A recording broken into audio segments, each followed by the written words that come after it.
Bonjour mes curieux et curieuses, j'espère que vous allez tous et toutes très bien. Depuis petite, je me passionne pour beaucoup de choses, notamment l'histoire avec un grand H.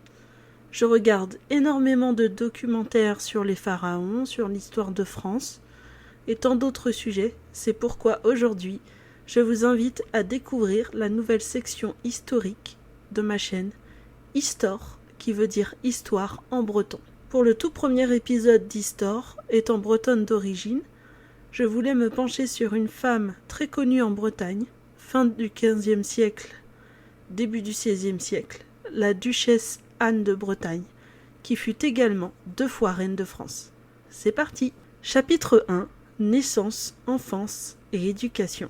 Anne de Bretagne est née le 25 janvier 1477, c'est-à-dire vers la fin du XVe siècle, à Nantes, qui était la capitale du duché de Bretagne, qui comprenait l'ouest de la France et de l'actuelle Bretagne.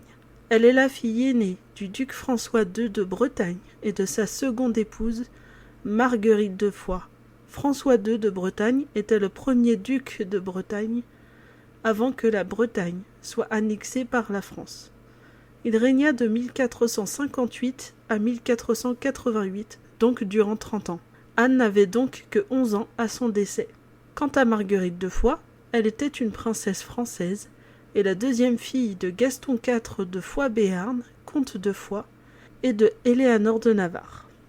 Elle est décédée en 1487 quand sa fille Anne n'avait que 10 ans. Elle perdit donc ses parents très tôt. De plus, elle perdit sa sœur Isabeau en 1490, qui mourut d'une pneumonie à l'âge de 12 ans. Durant ses premières années, elle grandit à Nantes, Vannes et Clisson.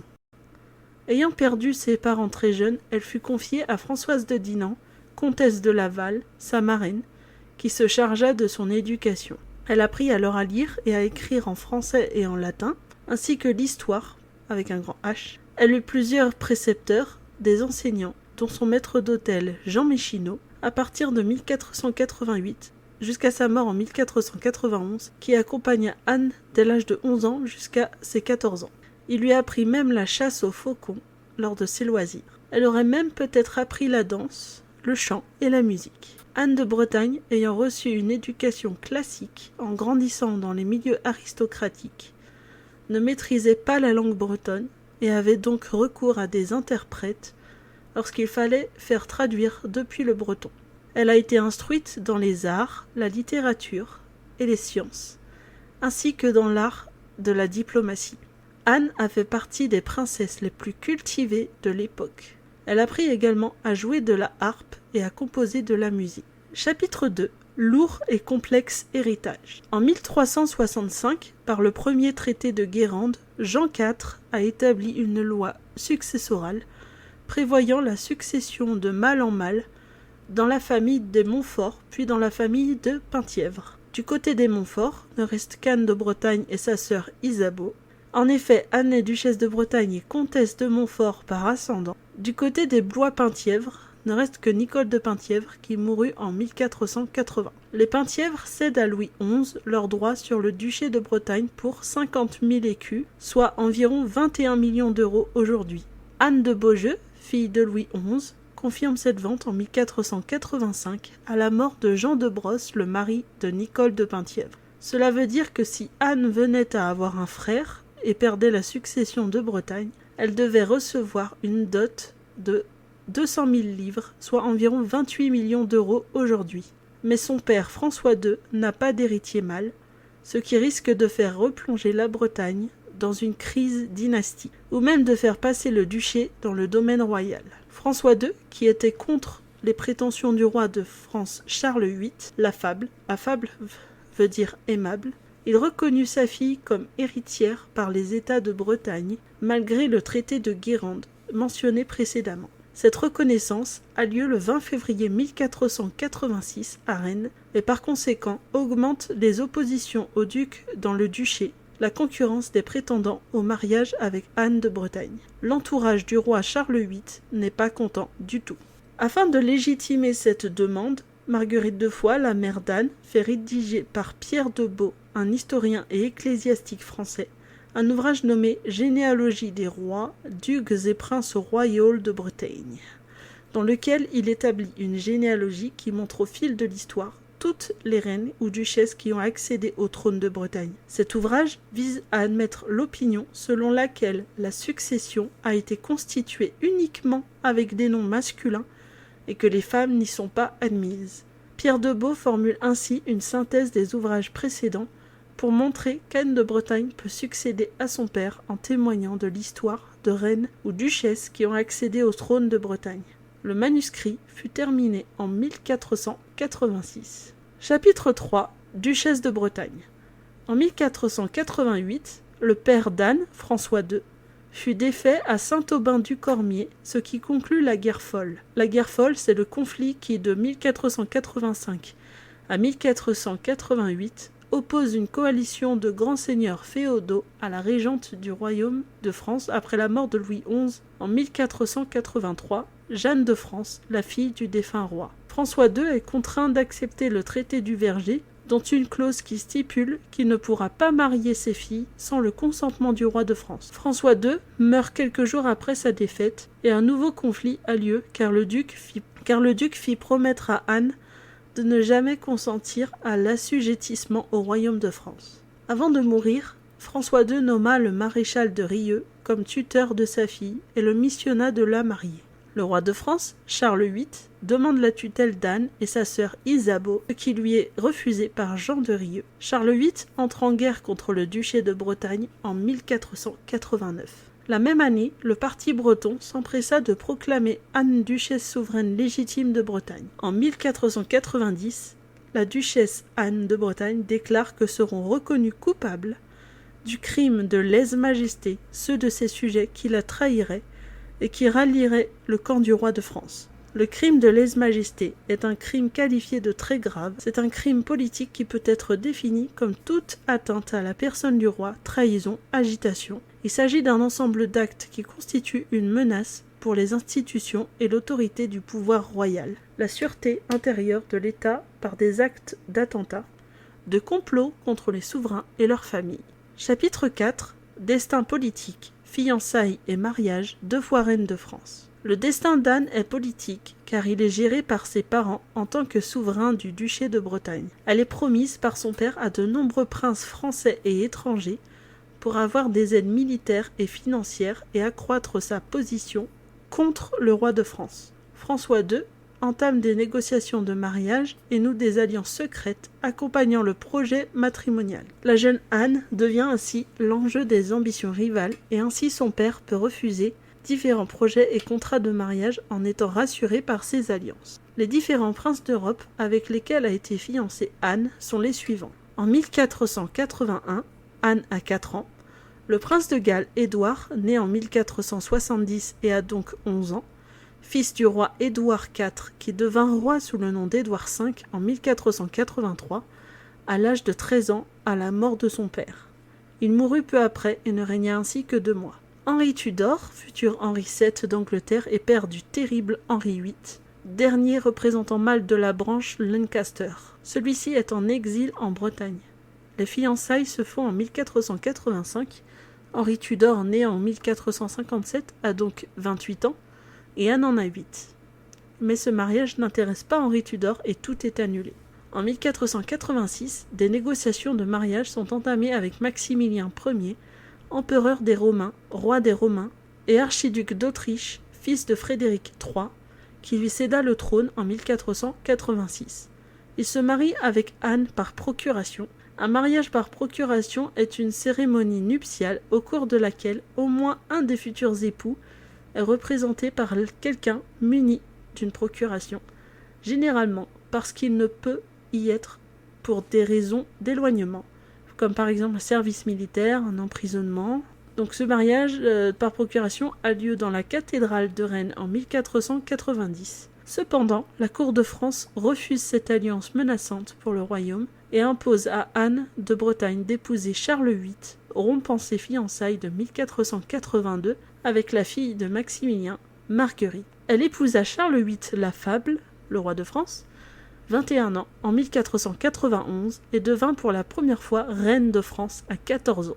Elle fut couronnée reine à Saint-Denis et est la première reine couronnée dans cette basilique. Son contrat de mariage précise qu'il est conclu pour assurer la paix entre le duché de Bretagne et le royaume de France, et fait de Charles VIII son procureur perpétuel. Il lui interdit de porter le titre de duchesse de Bretagne. Elle devint reine de Naples et de Jérusalem après la conquête de Naples par Charles VIII. Charles VIII mourut en 1498. Il y eut également Alain d'Albret, fils de Catherine de Rohan et de Jean d'Albret, époux de Françoise de Châtillon, cousin et allié de François II. Mais Anne refusa toujours de l'épouser car il lui inspirait du dégoût. Puis Louis, duc d'Orléans et cousin germain du roi Charles VIII et futur roi Louis XII. Cela se passa en 1498. Louis est âgé de 36 ans et Anne de 21 ans. Mais il est déjà marié à Jeanne de France, dite Jeanne la Boiteuse, fille de Louis XI. Son mariage avec Jeanne de France fut déclaré nul pour non-consommation et annulé. Il épousa Anne en 1499, qui devint reine de France pour la seconde fois à l'âge de 22 ans. Ce nouveau contrat de mariage lui reconnaît l'intégralité des droits sur la Bretagne, comme seule héritière du duché et le titre de duchesse de Bretagne. Elle put donc récupérer son titre et être à la fois reine de France et duchesse de Bretagne. Chapitre 5 – Descendance. Anne de Bretagne, avec le roi Charles VIII, a eu 6 enfants, mais ils sont tous morts en bas âge. Il y eut Charles Orlan de France, né en 1492, et mort en 1495 de la rougeole à l'âge de 3 ans. François, né en août 1493, à 2 mois de son terme, donc un très grand prématuré. Il mourut peu après et fut inhumé à l'église Notre-Dame de Cléry. Une fille mort-née au printemps 1495 et qui ne fut pas nommée. Charles de France, né en septembre 1496, est mort en octobre de la même année. François de France, né en juillet 1497, est mort fin 1497 vers l'âge de 5 mois. Anne, née le 20 mars 1498, est morte peu après. Avec Louis XII, elle eut 5 enfants, dont 2 filles qui survécurent longtemps, et 3 fils morts en bas âge, ainsi que de nombreuses fausses couches. Il y eut Claude de France, née en 1499 et morte en 1524 à l'âge de 25 ans. Elle fut duchesse de Bretagne et reine de France comme sa mère de 1515 à 1524 car en 1514, elle fut mariée avec nul autre que l'illustre roi François Ier avec qui elle eut 7 enfants dont un devint roi, Henri II. Un fils mort-né en 1500, François né et mort en janvier 1503. Elle fit de nombreuses fausses couches entre 1505 et 1509. Renée de France, née en 1510. Renée de France, née en 1510 et morte en 1574 à l'âge de 64 ans. Elle fut celle qui vécut le plus longtemps, même plus longtemps que ses parents, son père étant mort à 53 ans en 1515, et sa mère, eh bien, c'est le sujet du chapitre suivant. Un fils, né en janvier 1512, et qui ne vécut que quelques jours. Par Claude de France, dont la fille aînée Marguerite a épousé le duc de Savoie, Anne de Bretagne est l'ancêtre de Victor Emmanuel de Savoie, actuel prétendant au trône d'Italie. Par son petit-fils Henri II, Anne est aussi l'ancêtre de Charles de Habsbourg-Lorraine, actuel prétendant au trône d'Autriche-Hongrie. Par Anne d'Este, fille aînée de René de France, Anne de Bretagne eut également descendance, notamment dans la maison de Guise, dont Marie Ier d'Écosse, cousine d'Élisabeth Ier d'Angleterre, faisait partie, et celle de Savoie-Nemours. Le premier descendant d'Anne de Bretagne par succession cognatique est le chef de la maison royale de Bavière, François de Bavière, né le 14 juillet 1933. Il aura donc 90 ans cette année. Il est théoriquement détenteur des droits au trône des ducs de Bretagne sous le nom de François VII. Chapitre 6 – Décès. Après de nombreuses grossesses et de nombreuses fausses couches, Anne de Bretagne fut atteinte de la gravelle. La gravelle, aussi appelée lithiase urinaire, est une maladie qui se caractérise par des calculs se formant à partir de minéraux dissous dans l'urine, dans les voies urinaires. On appelle ça aussi des calculs rénaux. Elle mourut le 9 janvier 1514 à l'âge de 36 ans, au château de Blois. Avant de mourir, elle dicta par testament la division de son corps.